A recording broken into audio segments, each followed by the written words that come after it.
예, 우리 옆 사람과 같이 인사하겠습니다. 믿음으로 도전합시다. 이렇게 인사하겠습니다. 믿음으로 도전합시다. 예, 믿음으로 도전합시다. 예, 오늘 성가대가 되게 힘이 됐습니다. 그 예루살렘아라고 하는 그 가사가 제 마음속에 이렇게 박히면서 되게 큰 힘이 돼서 참 감사드립니다. 우리 성가대가 또 이렇게 살아나니까 또 예배가 또 이렇게 새로워지는 것 같습니다. 또 성가대 하실 분들은 또 열심히 참여해 주시면 고맙겠습니다. 오늘은 왜 착하게 살아야 해라고 하는 제목으로 말씀을 나누려고 합니다. 지난 2주 동안에 그 세상의 풍조에 대해서 이야기를 했습니다. 세상의 풍조를 두 가지로 정의했었는데요. 하나는 표현적 개인주의라고 하는 걸로 정의했었고요. 또 다른 하나는 자기중심적 공정주의라고 하는 걸로 정의를 했습니다. 표현적 개인주의는 세상의 그 공통의 선 또는 세상의 다른 가치보다도 자기의 진짜 모습을 찾아서 그것을 드러내는 것, 이것이 정말 중요한 가치라는 거죠. 그러니까 그래서 자기의 자신의 욕구에 대해서 더 솔직하고 또 자기의 욕구를 채우는 것이 절대로 죄가 아닌 것이고 또 그 자기의 잠재력을 드러내기 위해서 그 자기를 개발하려고 노력하는 것, 이것이 가장 중요한 가치라는 거죠. 그래서 나 중심적으로 또 내 것을 드러내는 것이 가장 중요하기 때문에 세상의 공통의 선, 또 세상을 이렇게 모아서 중심으로 이렇게 흔들리지 않게끔 이렇게 통합하고 연대하게 만드는 것들은 보다는 내 중요한 가치가 또 내 원하는 것이 훨씬 더 중요하다라고 얘기를 하고 있습니다. 그러다 보니까 이제 가치 판단의 기준이 어떤 딱 하나의 선이 있는 것이 아니라 또 하나의 진리라든가 공통된 선이 있는 것이 아니라 다 뭐예요? 자기의 생각하는 것, 또 자기의 가치가 중요해진다는 것이죠. 그래서 우리는 그걸 다원주의화 된다라고 얘기를 많이 하고 있는데요. 어쨌든 공통의 그 선보다는 개인적인 자기의 원하는 것, 자기의 욕구를 채우는 것, 이런 것들이 훨씬 더 중요하게 된다는 거죠. 두 번째로 이제 자기중심적 공정주의라고 하는 것에 대한 얘기를 했었는데요. 뭐 이 자기중심적 공정주의라고 하는 건 바로 그겁니다. 우리가 자기 자신을 위해서 또 자기 자신의 이익을 위해서 또 자기 자신의 욕구를 채우는 것이 굉장히 중요해지잖아요. 그러니까 서로 다 개인적인 가치 또 개인적인 주장을 같이 추구하며 나간다는 거죠. 그러다 보니까 문제가 생기는 게 바로 분배의 문제가 있다는 겁니다. 그러니까 내가 나를 위해서 더 많은 것을 얻어야 되는 거고 그러다 보니까 다른 사람보다 더 많이 얻은 것이 합리적인 거고 또 문제가 없는 것이죠. 그러니까 근데 분배는 누군가 한 사람이 많이 갖게 되면 다른 한 사람은 적게 가져가야 되는 문제가 생기겠죠. 그러니까 서로 분배에 충돌이 생긴다는 겁니다. 그러다 보니까 사회에서 어떤 일이 일어나게 되면 바로 공정에 대한 가치가 중요하게 된다는 거죠. 그러니까 자기 입장에서 자기가 분배받고 있는 것에 대해서 평가를 해보면 공정하지 않다는 겁니다. 그래서 공정해야 돼, 또 공정한 사회를 만들기 위해서 되게 중요한 뭔가를 변화시켜야 돼라고 하는 생각으로 얘기한다는 거죠. 그래서 이전에는 공정이라고 하는 것이 되게 중요한 가치가 아닌데 이제는 공정이라고 하는 것이 가치가 되어서 우리의 삶에 여러 가지 영향을 주고 있다는 겁니다. 근데 문제는 공정이라고 하는 것을 바라볼 때 하나의 공통의 선, 누군가가 모든 사람이 다 동의할 수 있는 어떤 기준을 바라보는 것이 아니라 내 중심적으로 바라본다는 거죠. 그러니까 내 중심의 입장에서 공정을 항상 판단하다 보니까 그 공정이라고 하는 것이 진짜 공정이 아니고 항상 바이어스된 모습으로 있다는 거죠. 그러니까 세상은 모든 사람들이 다 이 세상은 공정하지 않아 라고 생각하며 살고 있다는 거죠. 그러니까 모든 사람은 다 불만 속에 사회에 대해서 비판적인 모습으로 또 사회에 대해서 긍정적인 것보다는 사회에 대해서 부정적인 것으로 판단하면서 살게 되는 거라는 거죠. 이것이 지금 우리가 살고 있는 사회의 풍조라고 하는 것을 우리가 알 수 있습니다. 그러면 이런 세상에서 우리 크리스천들이 어떻게 살아야 될까요? 세상이 자꾸 변해갔습니다. 그러면 우리 크리스천들은 어떻게 살아야 될까요? 사실 우리가 가져야 될 질문 아니겠습니까? 세상이 바뀌면 우리는 조금 더 그 세상이 바뀌는 것에 대해서 반응하면서 살아야 될 것 같습니다. 근데요, 하나님은 그렇게 얘기하지 않습니다. 하나님은 세상의 어떤 풍조에도 너희가 지키며 살아야 될 것이 있어. 너가 살아가야 되는 방법이 있어. 그 다른 것이 아니라 선하게 살아. 이렇게 얘기하고 있다는 거죠. 말씀 한번 보겠습니다. 베드로전서 2장 12절 말씀입니다. 너희가 이방인 중에서 행실을 선하게 가져 너희를 악행한다고 비방하는 자들로 하여금 너희 선한 일을 보고 오시는 날에 하나님께 영광을 돌리게 하려 함이라. 예. 오늘 읽은 말씀이죠. 이제 사도 베드로가 이제 믿는 자들이 이 세상에서 어떻게 살아야 되는지에 대해서 얘기를 해주고 있어요. 그러니까 12절 앞쪽에 보면 그렇게 얘기합니다. 이방인 중에서 행실을 선하게 가져 이렇게 얘기하고 있잖아요. 그러니까 이방인 중에서라고 하는 건 뭐냐면 너희가 세상 속에서 이렇게 얘기하고 있는 거죠. 그러니까 교회가 아니라 세상 속에서 너희가 어떻게 살아야 되냐면 선한 행실을 행해야 돼 이렇게 얘기하고 있다는 거죠. 그래서 우리가 어떤 세상이 어떻게 변하든지 간에 우리가 살아가야 될 방법은 다른 게 아닙니다. 선하게 살아야 된다는 거죠. 근데 이 세상에서 선하게 산다는 것이 어떻습니까? 쉽습니까? 쉽지 않죠. 세상 사람들은 다 자기를 위해서 살고 있는데 우리는 선하게 또는 착하게 살아야 된다? 이거 쉽지 않습니다. 또 세상은 다 자기 욕심을 차리는데 우리가 선하게 살아야 된다라고 하는 것, 그 명령에 이거는 심적으로 또는 가치적으로, 양심적으로는 동의하지만 사실 우리는 그렇게 살려고 하는 마음은 없습니다. 왜요?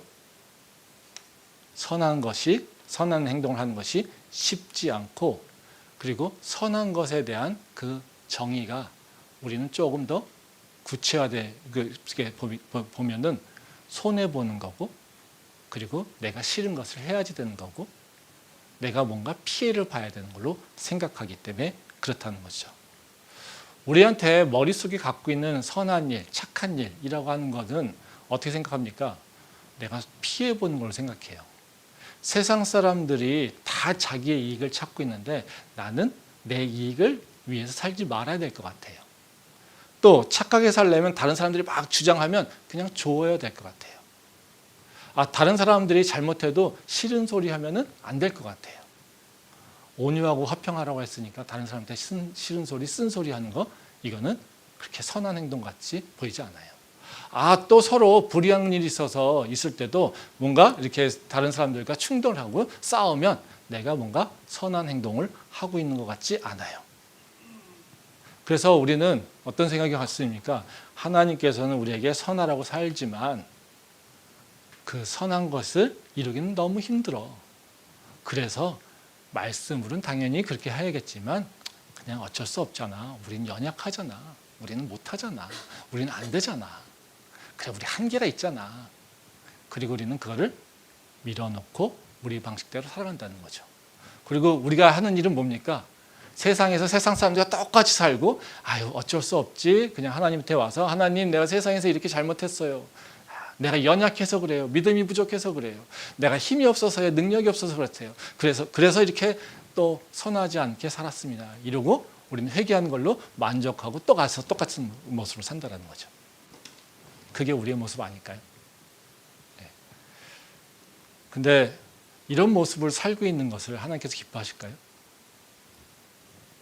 기뻐하지 않다는 거죠. 나 연약합니다. 나 못해요.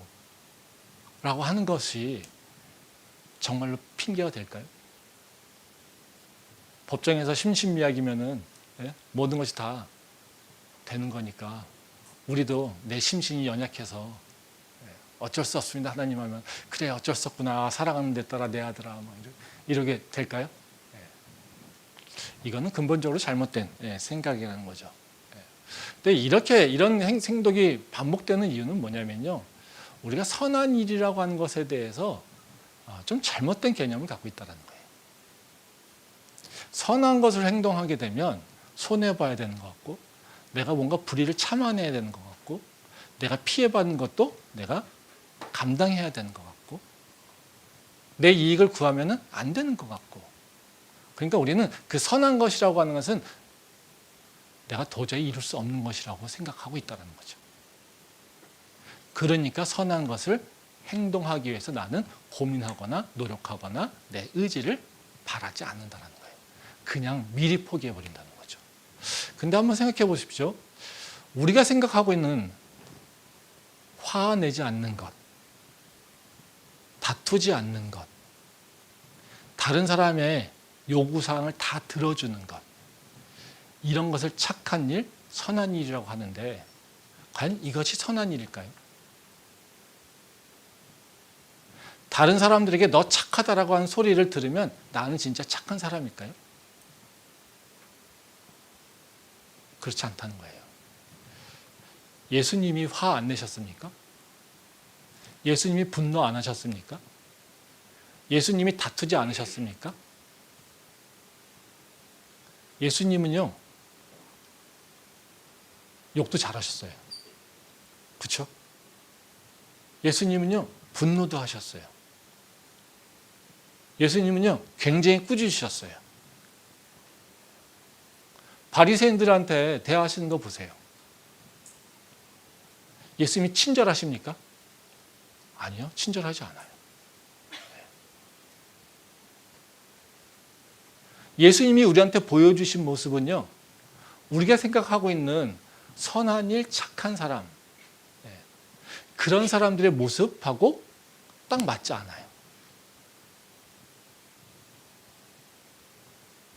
근데 우리는 그것이 세상에서 선한 거라고 얘기하고 있는 것에 대해서 그것이 선한 거라고 그냥 판단해버리고 우리는 예수님이 선한 일 하라고 하니까 못하죠. 내가 어떻게 피해를 봐요. 나는 십자가를 질 능력이 없어요. 내가 죽으면 어떻게 해요.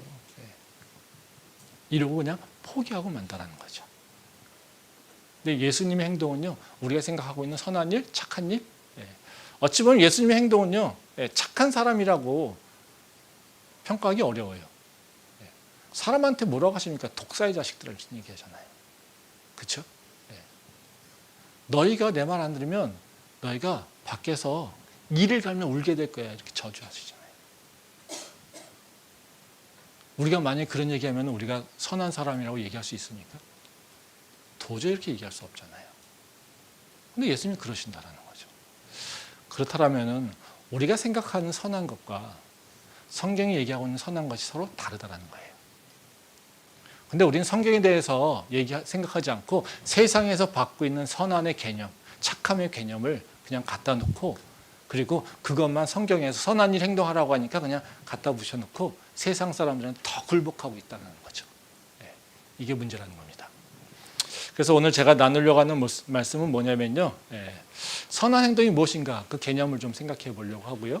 그리고 왜 우리가 선하게 살아야 되지? 라고 하는 것에 대한 질문을 좀 한번 던져보려고 하고요. 그리고 그러면 우리가 선한 행동을 실천하기 위해서는 뭘 해야 될까? 여기까지 생각을 해보도록 하겠습니다. 오늘 다 못할 건데요. 그래서 세 가지 질문에 대해서 얘기를 좀 하도록 하겠습니다. 첫 번째로요. 크리스천들이 행해야 될 선함은 무엇인가? 선한 행동은 뭔가? 다른 것이 아니라요. 성령을 따라가는 겁니다. 즉 내 육체의 정욕을 제어하고 성령의 이끄심, 성령의 인도하심을 따라 살아가는 것. 이것이 선한 행동을 하고 있는 거라는 거죠. 말씀 보겠습니다. 베드로전서 2장 11절 말씀입니다.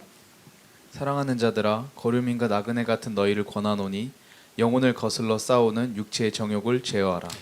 이 말씀은 이제 오늘 읽은 말씀이죠. 믿는 자들이 이 세상에서 어떻게 살 것인지에 대해 설명하고 있는 건데요. 11절에 보면 여기서 권면하는 내용을 보면 정확하게 뭐라고 얘기하고 있냐면요. 그 11절 뒤에 영혼을 따르는 것과 육체의 정욕을 따르는 것. 이것에 대해서 비교하고 있어요. 즉 우리가 살아가는 방법은요. 두 가지예요. 하나는요. 영혼, 즉 성령을 따라가는 게 있고요. 또 다른 하나는요. 육체의 정욕을 따라가는 방법이 있다는 거죠. 그러면 우리한테 뭐라고 얘기합니까? 선한 행동은 뭐겠습니까? 육체의 정욕을 따라가는 것이 아니라 이것을 제어하고 영혼을 따라가는 것, 즉 성령을 따라가는 것을 얘기하고 있다는 거죠. 즉 성경에서 얘기하고 있는 선한 행동이라고 하는 것은 뭐냐면요, 바로 성령을 따라가는 것, 이것 자체가 선한 일을 하는 거예요. 왜냐하면요, 그러니까 완전한 그 선함이라고 하는 것은요, 예수님, 즉 하나님밖에 없습니다. 그러면 우리가 선한 일을 행동할 수 있는 건 뭐냐면요, 하나님을 향해 가는 것밖에 없어요. 그것만이 선함을 이룰 수 있는 방법이라는 거죠. 근데 우리는요, 선한 행동이라고 하는 것을 이렇게 구분하지 않아요. 행위로 분류합니다. 그래서 다른 사람을 위해서 참는 것, 이건 선한 거야. 화를 내지 않는 것 선한 거야.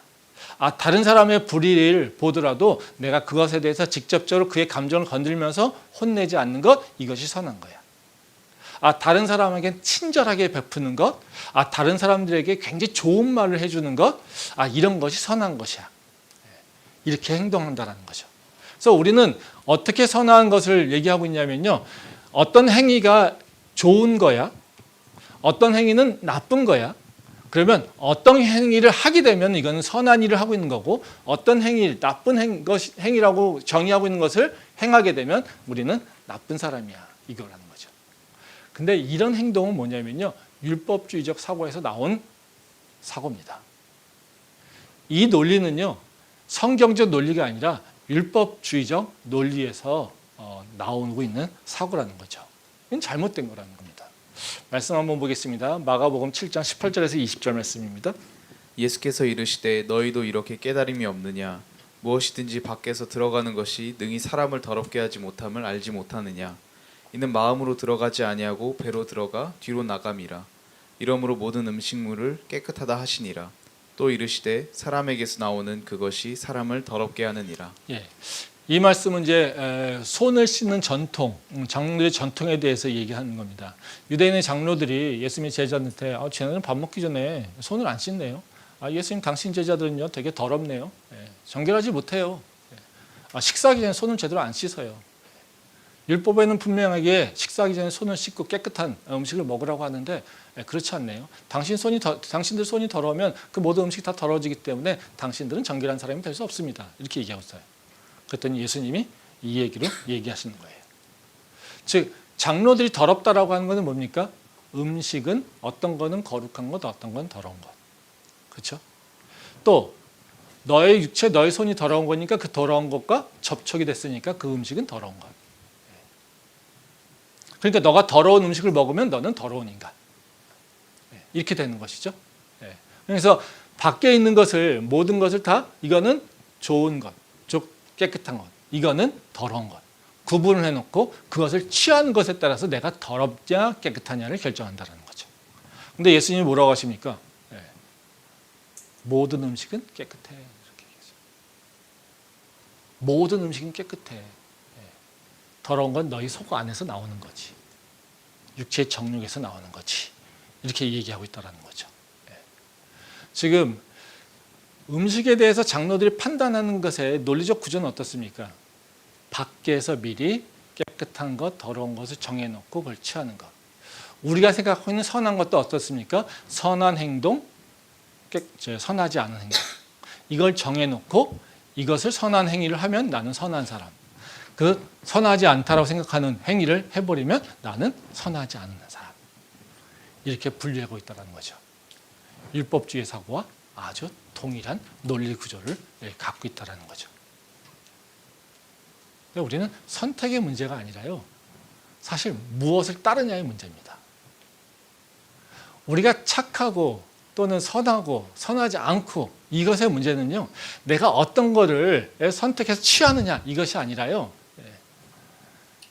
내가 누구를 따라가고 있느냐, 무엇을 따라가고 있느냐, 이거에 따라서 결정된다라고 하는 겁니다. 말씀 한번 더 보도록 하겠습니다. 갈라디아서 5장 22절부터 24절 말씀입니다. 오직 성령의 열매는 사랑과 희락과 화평과 오래 참음과 자비와 양성과 충성과 온유와 절제니 이 같은 것을 금지할 법이 없느니라. 그리스도 예수의 사람들은 육체와 함께 그 정욕과 탐심을 십자가에 못 박았느니라. 우리가 이런 생각을 하잖아요. 선한 행동이라고 하는 것이 사전적으로 정해져 있지 않아. 그래서 성령을 따라가야 되는 성령이 그 선한 일이야. 이렇게 얘기하면은 마음속에 그런 생각이 들 겁니다. 에이, 사랑, 온유, 화평, 오래 참음, 이런 거 분명히 예수님께서 선한 일이라고 하셨는데, 선한 행동이라고 하셨는데, 그럼 뭐지? 그렇죠? 성경에서 분명히 사랑과 희락과 화평과 오래 참음과 뭐 이런 것들이 다 선한 행위라고 얘기했는데, 근데 왜 오래 참는 거라고 다 선한 게 아니지? 이런 걸 내가 행동하면 당연히 선한 것이지. 이런 생각이 들지 않겠습니까? 그렇죠? 근데 그것도 이 말씀에 대한 오해라는 거죠. 지금 여기서 이 갈라디아서의 그 말씀 다 아시잖아요, 그렇죠?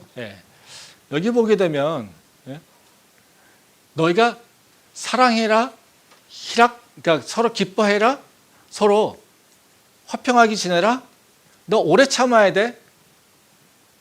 이런 것을 행하면 너희가 성령으로 충만한 거야? 이렇게 얘기하지 않는다라는 거예요. 선우가 바뀌어 있어요. 지금 여기 보면 뭐라고 합니까? 성령의 열매라고 얘기하고 있잖아요. 그러니까 성령의 열매라고 하는 건 뭡니까? 원인입니까? 결과입니까? 결과죠. 그렇죠? 지금 우리가 얘기하고 있는 사랑과 희락과 화평과 오래 참음과 자비와 완성 이런 것들은 뭐예요? 모든 사람들이 다 좋아하고 있는 거예요. 그렇죠? 근데 이런 것들이 이루어지는 건 뭡니까? 성령을 따라 살 때 이루어지는 거예요. 즉 내가 성령을 따라 살 때 우리한테 뭐가 드러나는 거예요? 지금 이런 사랑과 희락과 화평과 오래 참음이 일어나는 거예요. 그러면 우리가 성령을 따라가지 않아도요, 사랑하는 척 할 수 있어요. 그렇지 않습니까? 성령을 따라가지 않아도요, 화평하게 할 수 있어요. 성령을 따라가지 않아도요, 착한 일 하는 것처럼 보일 수 있어요. 그러면 내가 마음속에는 더러운 생각과 나쁜 생각을 다 갖고 있는데 밖에서는요, 선한 일을 하는 것처럼 보여요. 그러면 선한 사람인가요? 선한 행동을 하는 건가요? 내 마음속에는 상대를 향한 깊은 미움이 있는데 그 앞에서는요, 아 예쁘다, 아 좋다, 아 당신 참 잘한다 얘기하는 거. 그러면 그걸 선한 행동이라고 할 수 있습니까? 교회에서 그러지 않아요?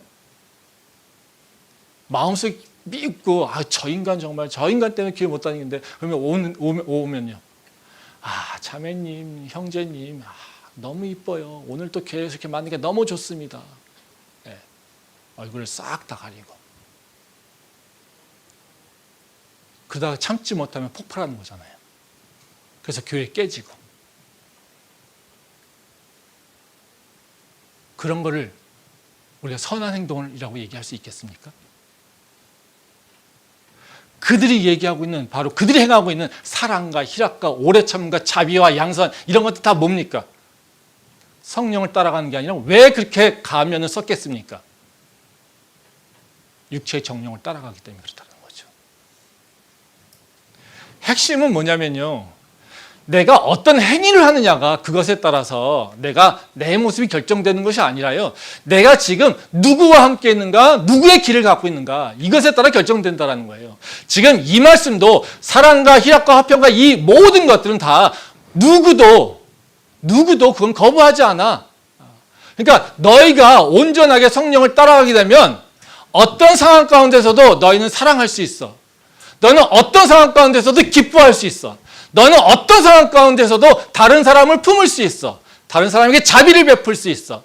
어떤 상황 가운데서도 네가 성령을 따라가게 되면 그 모든 어려움을 네가 감내해낼 수 있어. 이걸 얘기하고 있는 거예요. 내가 억지로 참아내면서 에이씨 하나님 있는 건 맞아?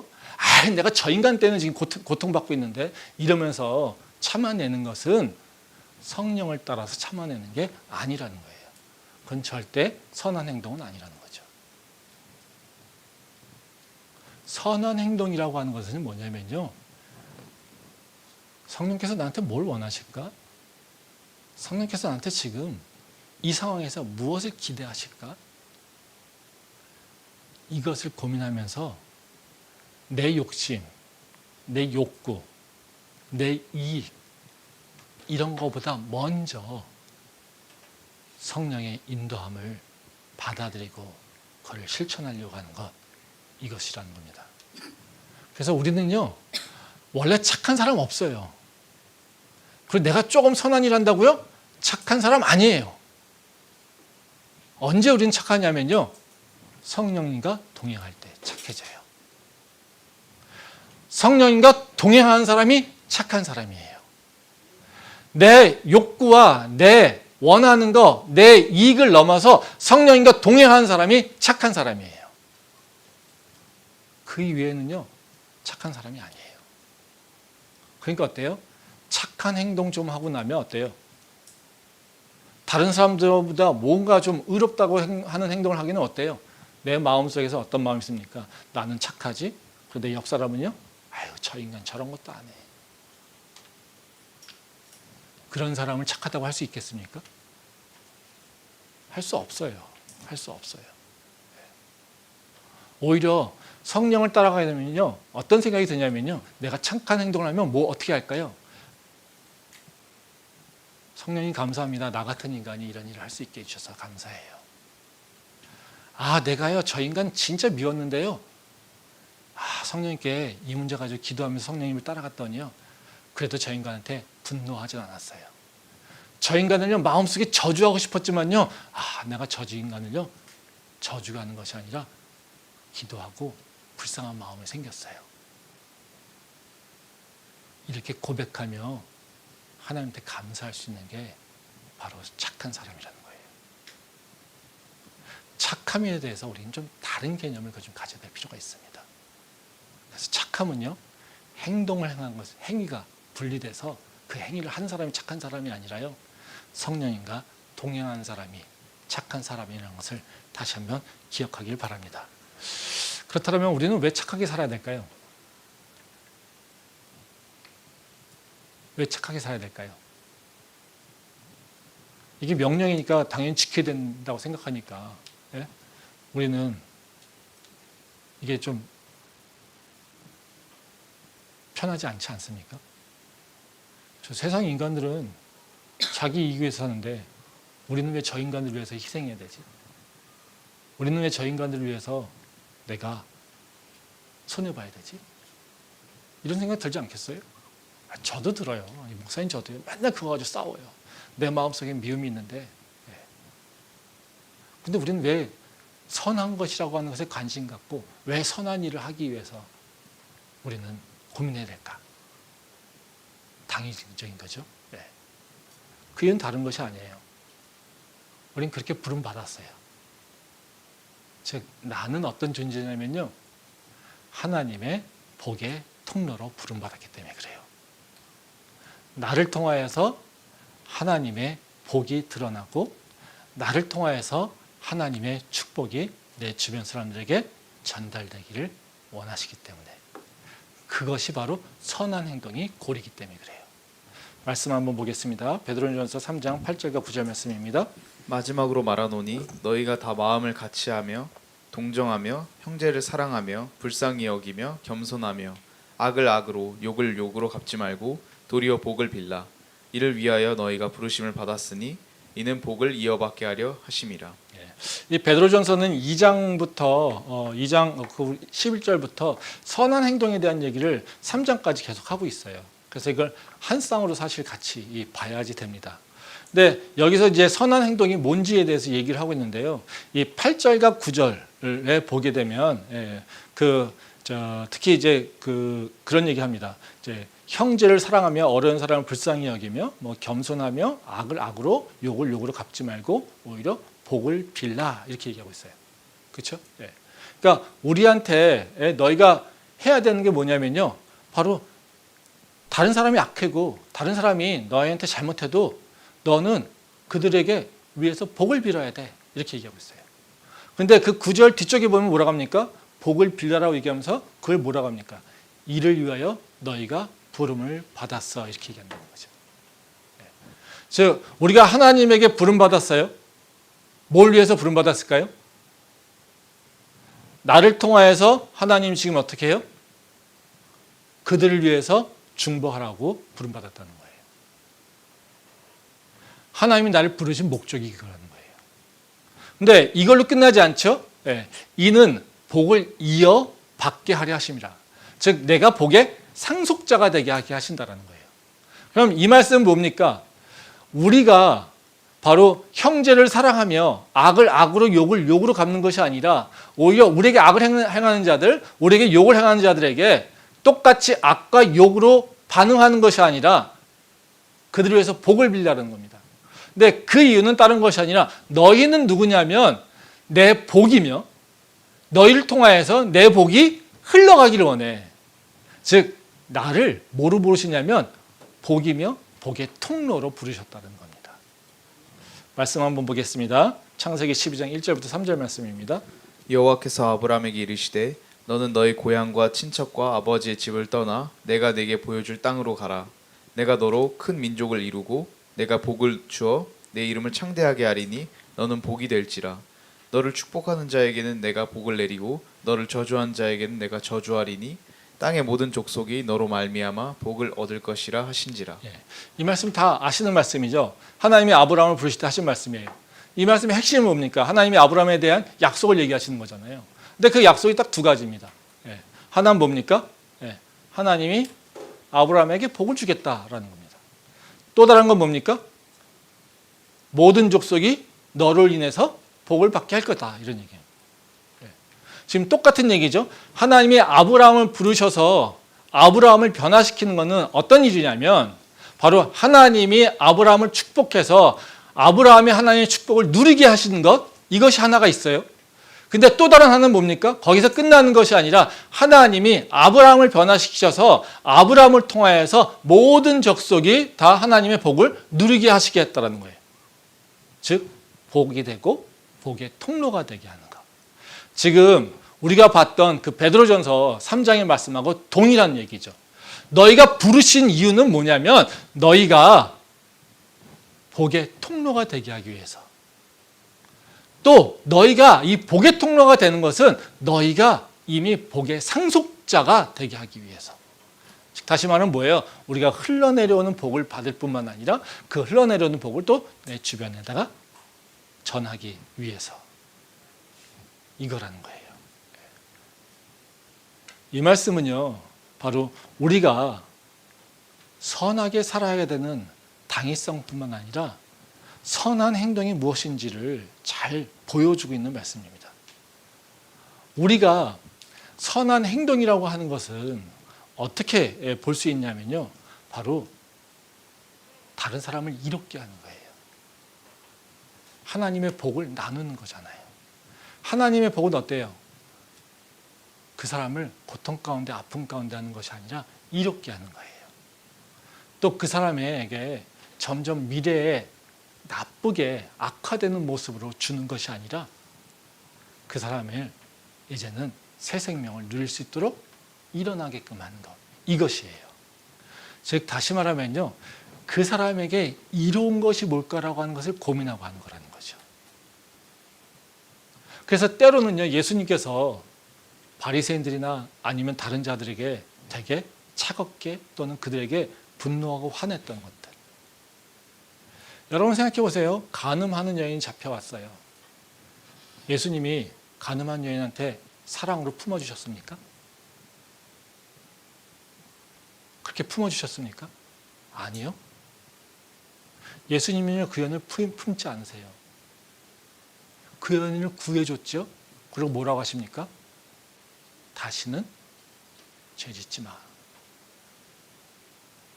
너희가 이것을 통해서 배웠으니 다시는 죄짓지 마.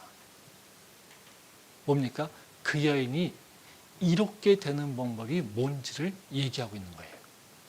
이롭게 되기 위해서 그 여인이 죄의 문제를 해결하고 그 죄가 얼마나 큰 문제인지를 깨닫게 해주시는 거예요. 이게 예수님께서 행하신 일이에요. 즉 선함이라고 하는 건요, 행위적으로 착한 거, 받아주는 거, 좋은 얘기 해주는 거, 이런 차원이 아니라요, 그 사람을 이롭게 할 수 있는 게 뭘까, 내가 할 수 있는 일이 뭘까를 고민하는 것이 바로 선함이라는 거죠. 그럼 우리가 어떻게 선한 행동을 할 수 있을까요? 이게 마지막 질문이겠죠. 이게 깁니다. 그래서 이건 다음 주에 하겠습니다. 네, 다음 주에 오시면 그것을 들을 수가 있습니다. 기도하겠습니다.